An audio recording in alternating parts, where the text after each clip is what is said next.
writes in the comments, well, I never experienced Christianity like that. I'm like, hey, great. You know, if you never experienced that, that's wonderful. But that doesn't dismiss my experience. And the millions of other people who have experienced this crap just like I have, you know? Just like we have.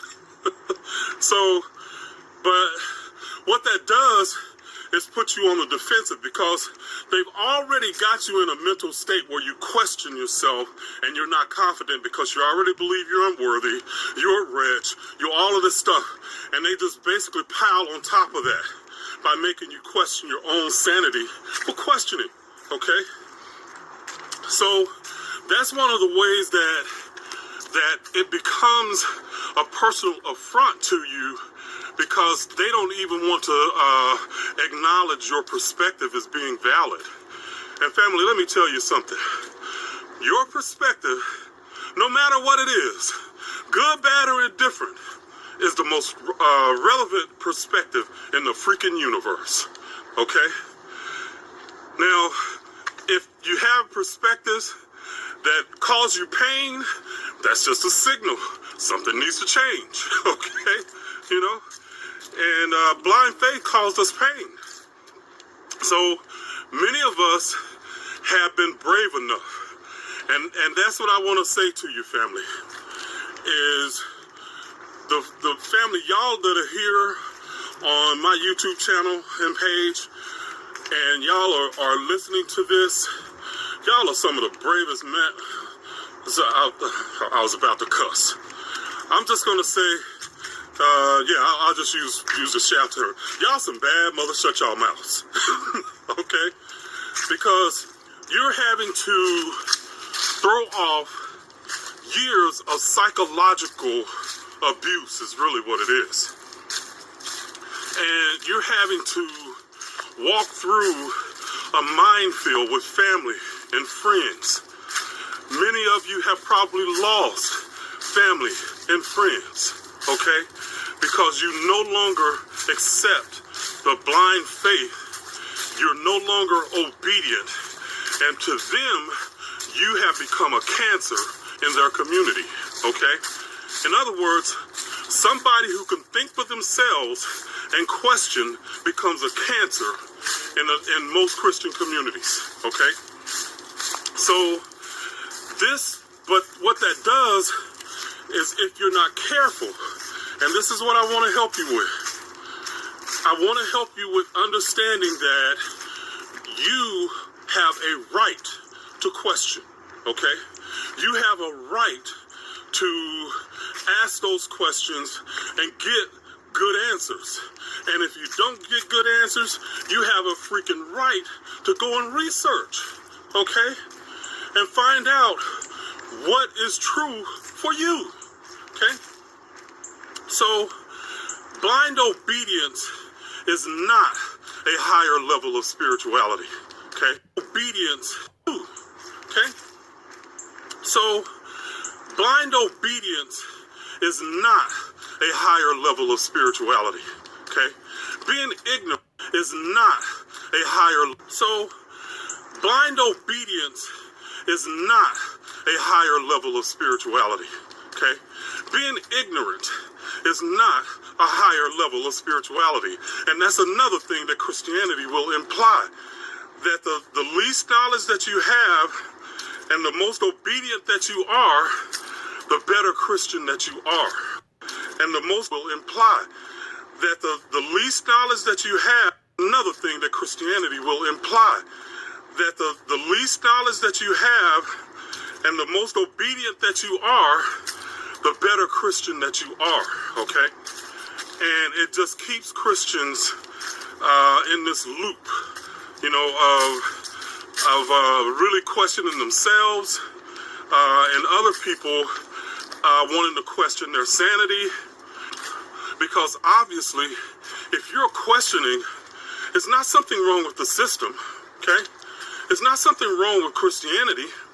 There's something wrong with you, obviously, because this system is perfect. There's nothing wrong with it, you know, but we know when we live it and we live in conflict and confusion, You know, I hear people say God is not the author of confusion. Well, that ain't the truth in Christianity. You know, you live in a state of confusion.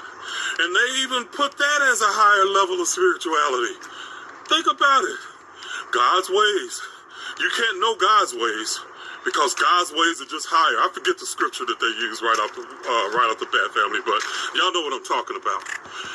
Isaiah 55:8. For my thoughts are not your thoughts, neither are your ways my ways. A lot of those Christians like to quote those scriptures. For my thoughts are not your thoughts, neither are your ways my way. You know what? You damn right. My thoughts are not your thoughts. And my ways are not your ways, because if I feel as though my ways is better than this so-called God, because I wouldn't, if I had the power and the control, I would stop all this madness that's going on in this world. You know what I'm saying? My thoughts are not your thoughts. I got thoughts on how come you not doing nothing about this poverty and this gang stalking and homelessness and people starving over this all over this world. I don't understand that. How can you be an all-powerful sky daddy sitting back just watching all this crap go down? You know what I'm saying? So somebody's lying, okay?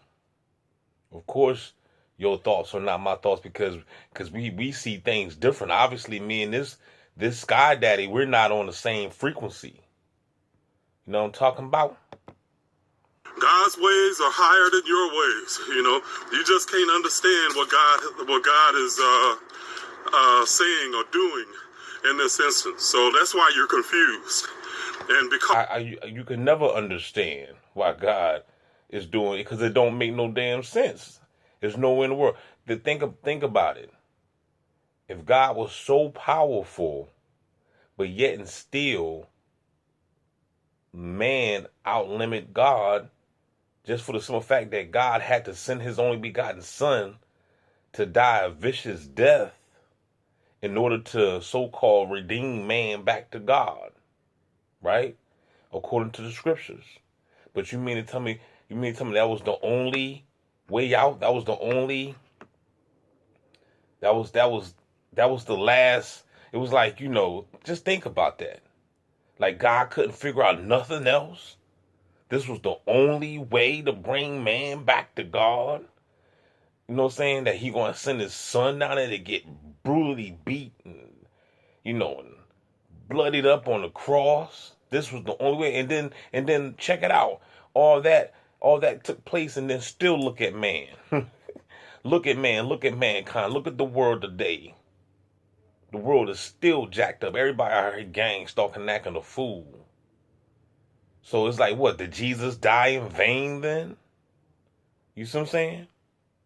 So Jesus died a terrible death like that for man to be reconciled to God, but yet and still the world is still lost. And it looks to me that everybody's still going to hell.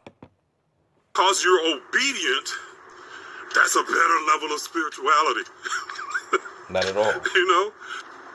So no, don't accept that, and don't question your sanity. And that's why I tell you all the time. Don't question your sanity. You know what I'm saying? Even with this gang stalking. You should already know. If you've been watching my channel, you should already know that this gang stalking is a psyops to make you think there's something wrong with you. So the moment you question your sanity, like, man, I could have sworn, man, I done seen about 50 red shirts today. Like why are these white cars following me around with one headlight? You know what I'm saying? Like, if you seeing this on a regular, day by day, night by night, then you know it's really happening. So why would you question your sanity? So the moment they get you to question your sanity, bam, they got you now. From the rip, when I woke up to this program, I knew, because I was already studying conspiracy anyway, so it wasn't hard for me, you know, to put two and two together and realize, okay, I see what the gov is doing. You see what I'm saying? I see what they doing. So, you know, but a lot of y'all questioning your sanity. A lot of y'all, you think you looking in the mirror at yourself like, man, well, maybe I am crazy. Well, go ahead then. Go take them pills that they got for you. Because, family, this is the truth of the matter. Right now, you have more more information than they have, okay? You have more. If you've been on my channel any amount of time, I promise you, you're going to have more information than 90% of Christians out there, okay? You're going to have more knowledge about the religion than 90% of average house in America these. You already know that these people out here, that claim to be, a Christian, they don't have no information about nothing. They don't know nothing. They don't know nothing, man. I can quote scripture to these. I can run laps. I run circles around your ass, man. You know what I'm saying? Like, you don't know nothing about your book. If you're gonna be a believer or something or whatever, then at least study that religion. Study to show that, do what the Bible told you to do. Study to show that self approved. And then that way, once you study to show that self approved, you're gonna run into the truth, and you're gonna realize, hey, it is a lot that I don't know. You know what I'm saying? All you got to do, like I said, man, go ahead and do some research on the Council of Nicaea. I guarantee you, if you do that, you know what I'm saying, you'll change your perspective. You know what I'm saying? But a lot of y'all don't want to do that. Y'all want to stay in bondage. Y'all want to stay blue pilled. Just a minute, though. If you want to stay blue pilled, just a minute. Just put your hand in the air. I want to stay blue pilled, Mr. DB. I want to stay blue pilled. I don't want to wake up. Just be like the commercial back in the day. I don't want to grow up. I'm a Toys R Us kid. Remember that back in the day? Just keep it real. Know what I'm talking about? I don't want to grow up. I'm a Toys R Us kid. They got a million toys at Toys R Us that I can play with. I don't want to grow up. That's how y'all sound. That's right. That's how a lot of y'all sound, man. Y'all still children. You still on breast milk, and you 35, 28, 40, 60, 70. You know what I'm saying? You're a grown kid. You don't want to grow up. You don't want to learn nothing new. You don't want to step out the box. You 43, and you want somebody to hold your hand. You're afraid to cross the street without a crossing guard. Holla back, y'all. Don't forget to like, share, subscribe. We out.